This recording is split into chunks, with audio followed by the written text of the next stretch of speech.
Morning. Well, as it's bright and sunny, I'm going up the top of there to take some photos, which years ago wasn't an issue. Now, since I've been ill, it's going to be a bit more of a struggle. It's an interesting walk. It is steps. I haven't got to climb the cliffs, but I'll bring you along for the journey. Up there, I'm sure you can see the cave entrances. There's more here, more here. They used to be really interesting to explore, but I'm afraid nowadays, with the whole health and safety malarkey, the council have blocked all the entrances up, so we can no longer look in them. It's a shame, that they were good fun.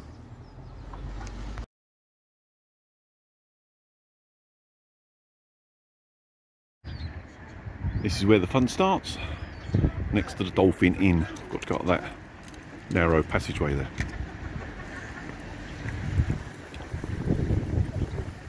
Once I'm up there, there's some steps to get up onto the top road,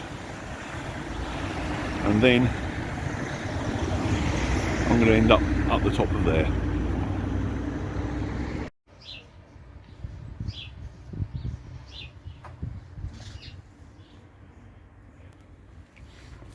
And so the climbing begins. It's so narrow up through here. It's ridiculous in places. I'll film from the top corner. Right, that's that little narrow bit. I mean, everything around here is narrow and wiggly. It's a nightmare when I'm working, delivering furniture in this area. Behind this wall, there's actually a really nice house with a nice view out to sea. That's their front door there. Because the streets around here are so narrow, the closest point will be up there, but you can't get the truck up there. So last time I came here and delivered a big leather 3-piece suite, I had to park down the bottom there near that lamppost, and everything had to come up these steps, and it was a bugger getting the sofa through that gap and up to here, and that was before we had to squeeze it into the house. Oh, we do love a challenge. Right, next flight of steps.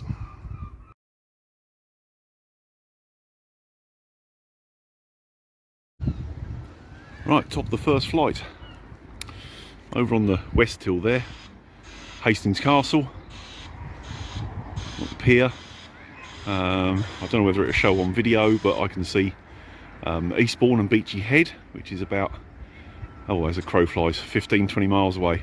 It's a lovely clear morning. Looking over here, got the fishing huts, the net huts, the fishing fleet, and we're looking at the sun. Down there's the car park where I've parked. Time to keep climbing.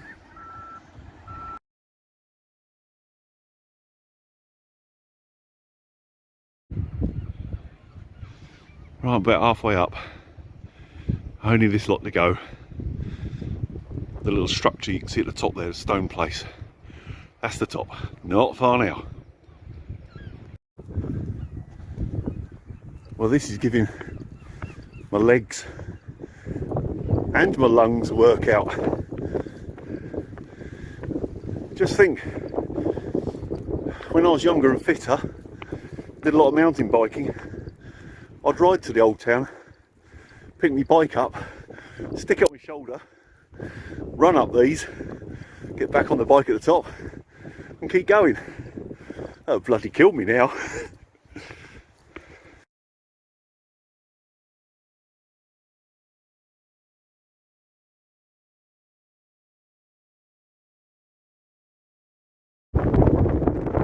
Sorry about the wind noise, but we are quite high up now.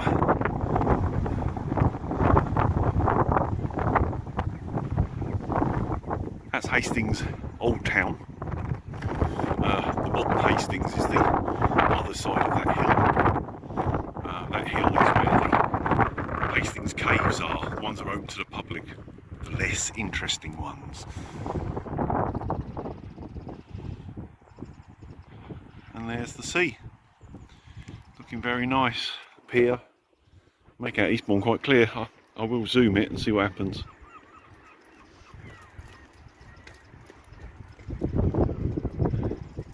I don't want to zoom too much, otherwise it'll go pixelated. A bit of land you can see sticking out. The famous Beachy Head Cliffs and Eastbourne. So that's even a straight line, that's got to be 15 miles away. Lovely view from up here.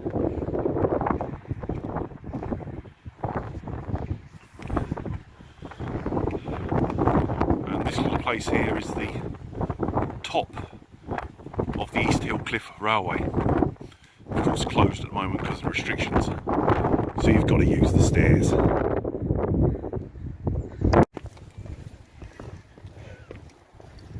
Bloody hell, that's a lot easier coming down, obviously. A bit less windy as well now I'm down. When I get to the bottom, I'll cut through the fishing area and we'll have a brief look in there.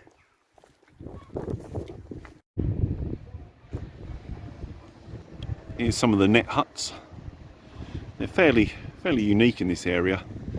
They basically, wintertime, would hang their nets up in there to dry, and also to make it easier to do repairs on them, because of course in the old days they were proper rope nets, not the plastic type rope they use now. Proper, I don't know, hemp or whatever they made them out of, I don't know, but yeah, traditional rope that would rot, so they hung them up in there to dry. It's still very much an active fishing fleet, although much smaller than it used to be. And you get these little kiosks down here where each boat has its own little hut, and they sell the fish that they've caught fresh that day. And of course the locals can just come down and, you know, buy it at trade price.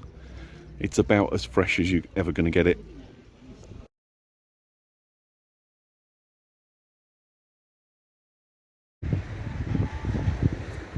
Right, here's some of the boats. Some old knackered ones that obviously aren't used, but there is still some traditional boats and some more modern boats as well. It's fairly unique here because there's not a proper harbour. They are beach launched. Quite simply, when they've been out fishing, they come back in at high tide, point the boat at the shore, full throttle and go for it. And they ram the boat as far up the beach as they can, and then that's what the dumper trucks and the old bulldozers are for. They drag them up onto the shore out the water to unload them, and of course use these to push them back in again. That's why, if I come a little bit closer, each boat of this design has got a hole down the bottom there for a rope to go through, and a very solid front of the keel there, so it can cope with the impact with the shore at high speed. It's quite entertaining watching them come in. It's an industry that's sadly in demise because of the fishing quotas and that they've had in recent years. But now we're out of Europe, maybe that'll change, who knows. Depends if there's demand for fish, I suppose.